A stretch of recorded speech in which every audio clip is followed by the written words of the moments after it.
You're wearing a sweater that was selected for you by the people in this room from a pile of stuff.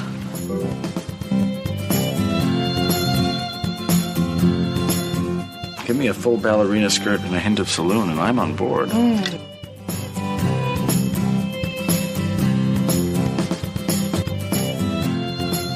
have a hole in my stomach!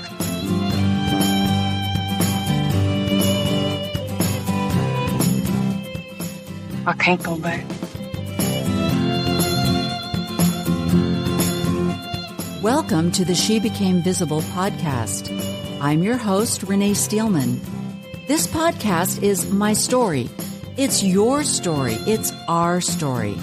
It's all the stories of all the women who one day knew that it was time to remember who they were, who they are, and stand up and be seen.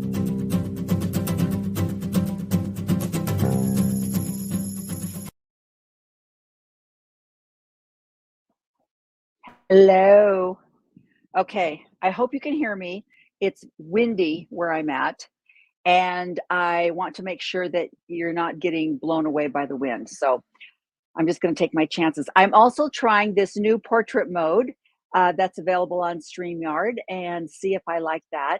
But today we're going to talk about something. This isn't going to be a long podcast, but we're going to talk about something. Hold on, I got to get it. I have to get my copy here.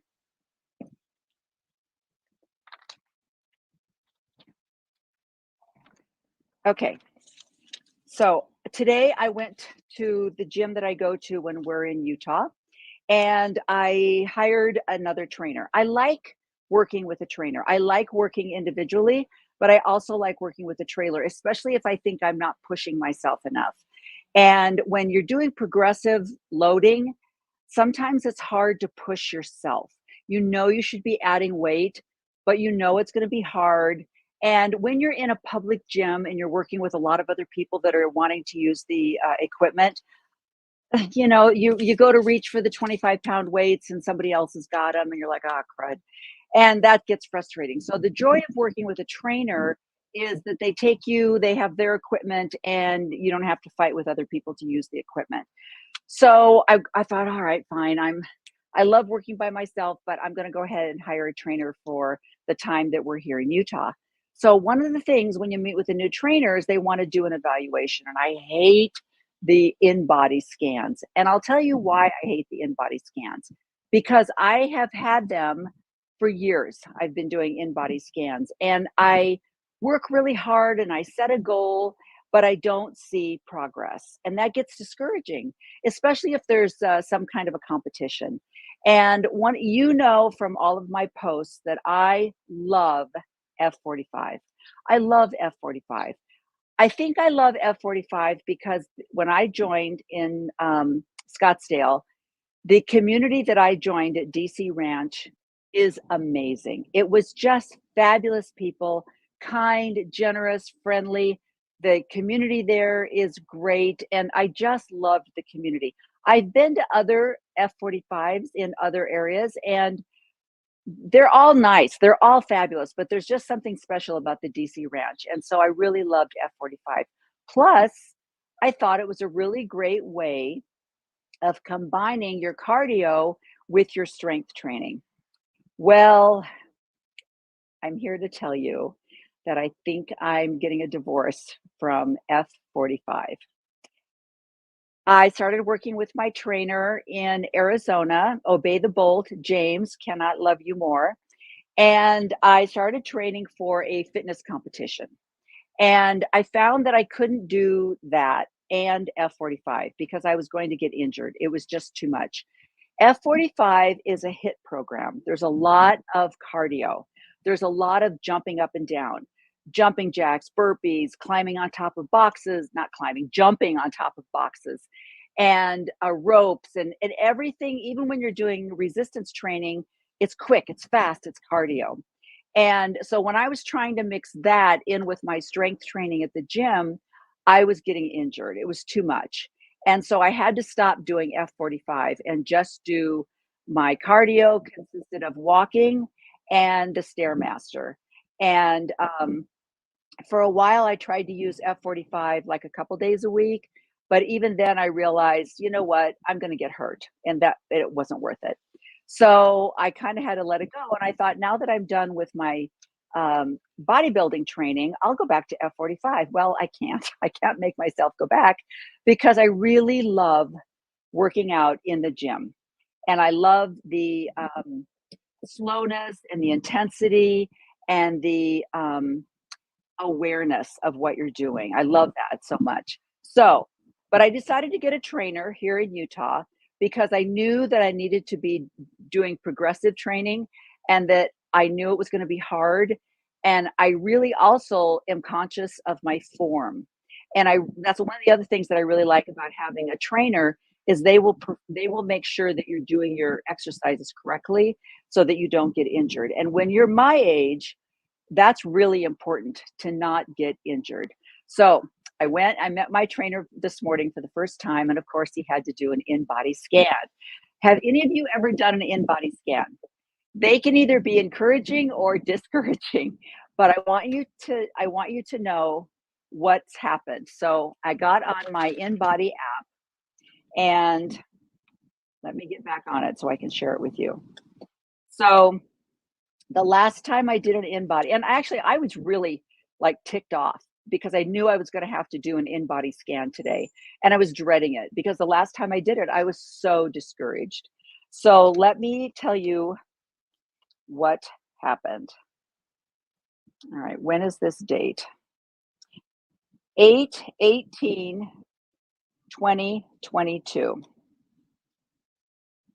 I weighed 143 pounds. And I had my basal metabolic rate was 5. Let's see. Wait, I can't read that. I can't see that. Let me go back to this one. Do. Okay, I can't even read this.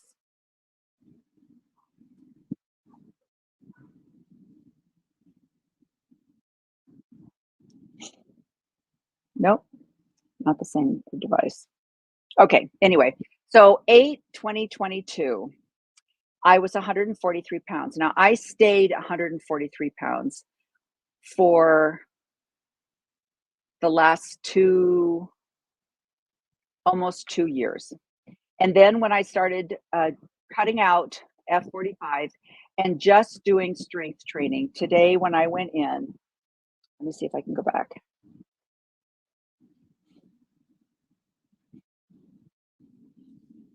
Okay, I don't know how I got onto this little point thing, but I don't want to be on the point thing. I want to go back. There we go. Okay. Okay, so today when I went in, I did it 8/18, I was 143. On 10/02, I was 139. So I had lost a little bit of weight between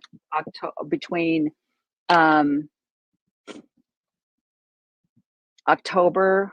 Yeah, that was June, July, August. That was August of 2022. And then in October, I had basically lost a couple of pounds. I was down to basically 140. So it was 139.9. Then in July of 2023, I got down to 128. And then I was kind of stuck there. And today, in a year later, I am the exact same weight. Now, my entire life, I have been in the 140s. All through high school, I was in the 140s. And the highest I've ever gotten is during my pregnancies. And I usually gained about 35 pounds with my pregnancies. I would lose 20 pounds when the baby was born. And then I would have 15 pounds that just belonged to me. They were all mine. And so, but I have never been below 130. Even when I was running, when I started running 41 years ago, I got down to 19% body fat and I weighed 130. I would go between 130 and 133. And so I've never been below 130. When I did my competition, I was at 126, which is the lowest I've ever been. And honestly, I was too heavy for the competition, which is one of the bad things about the fitness competitions is you have to get your body fat down so low that you don't look good. But you're only there for the day, right?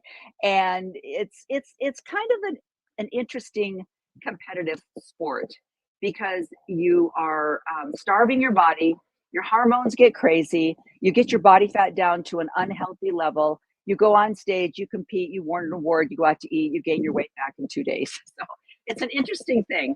And I didn't really want to get down because I knew at my age what, they at a certain age, like Tamra Judge, the infamous housewives of Orange County, said, after a certain age, you have to decide your face or your butt.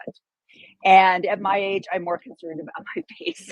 I kind of want my butt too, but I did find out that you kind of just can't have it all when you're past 60 something. So anyway, so today I got on the InScan body and I was dreading it because I thought, oh crud, I've been pretty much eating what I want, but I track my macros. So when I say I eat what I want, I don't want a Big Mac and fries. I don't want I don't know. I'm not really big into fast food. So it's not that I'm choosing not to eat that. I don't want that. Now I do like pizza. Pizza is probably the thing that I would go to if I could eat anything I want to, and I do.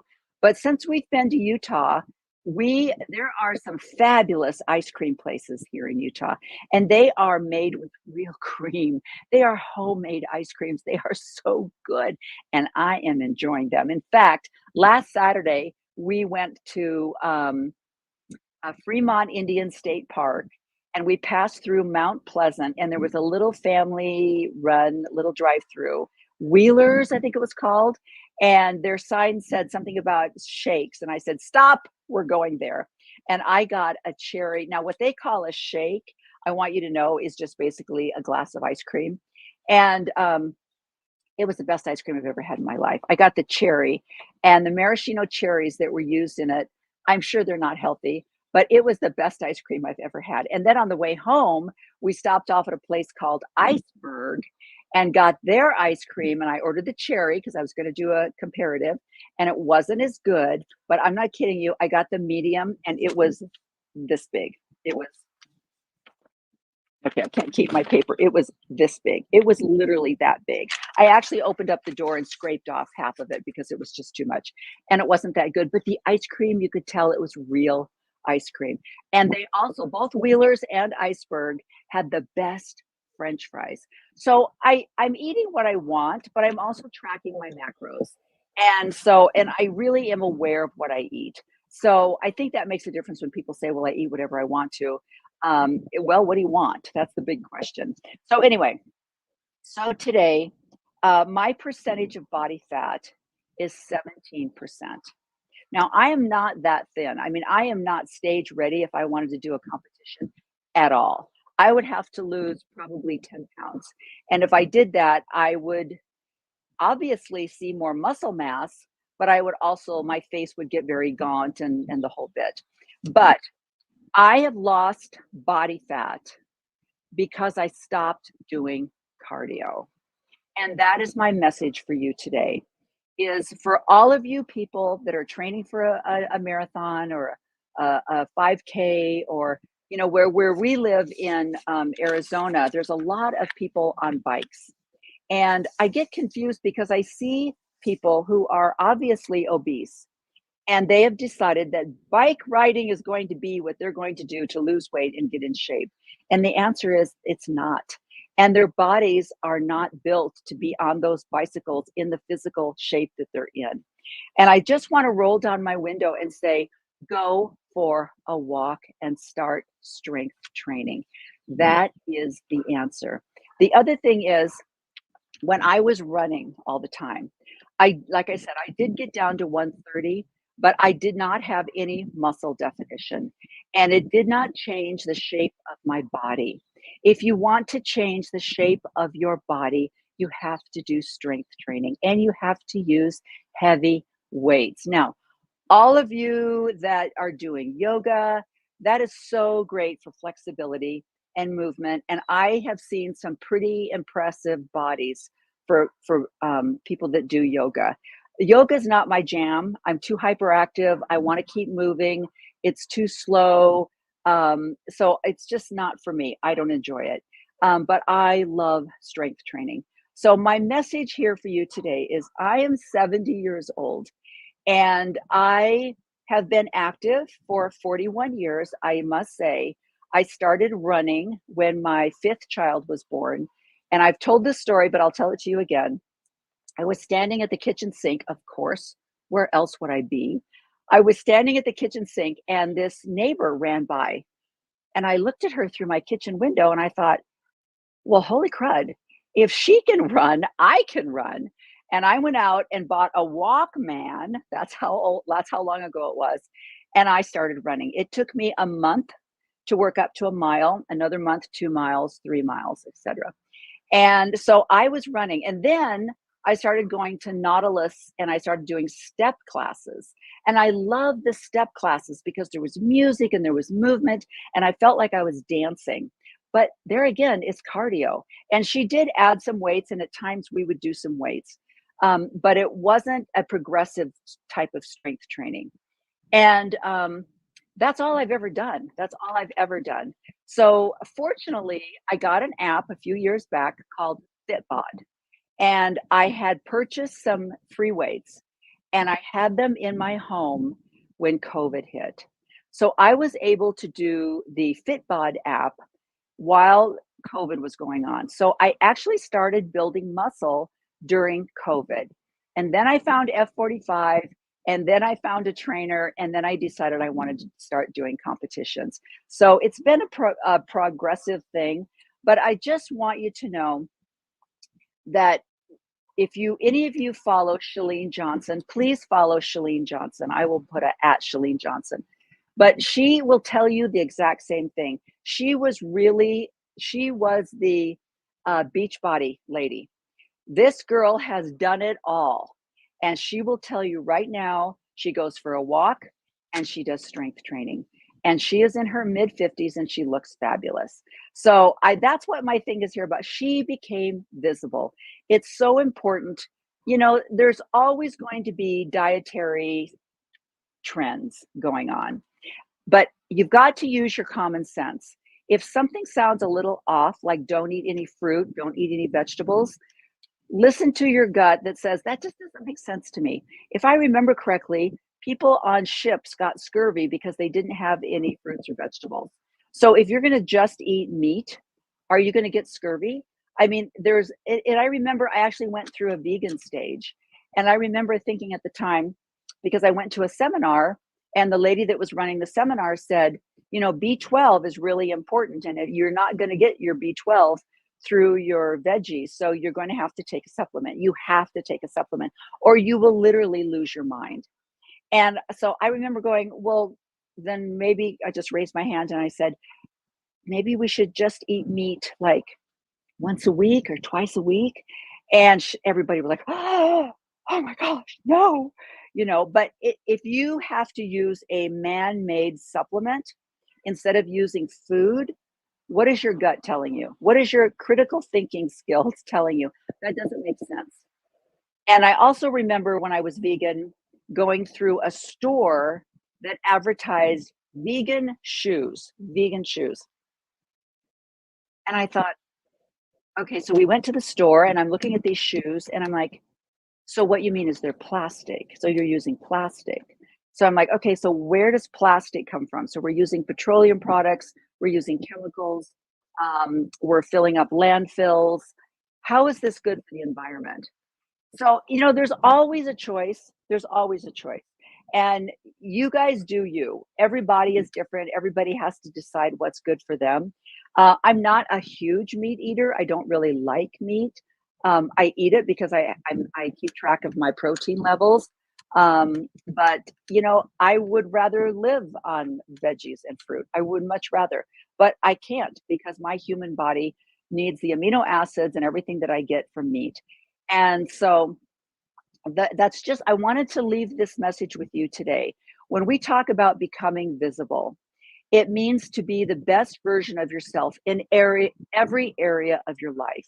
And if you are letting your health go, in order to serve other people, in order to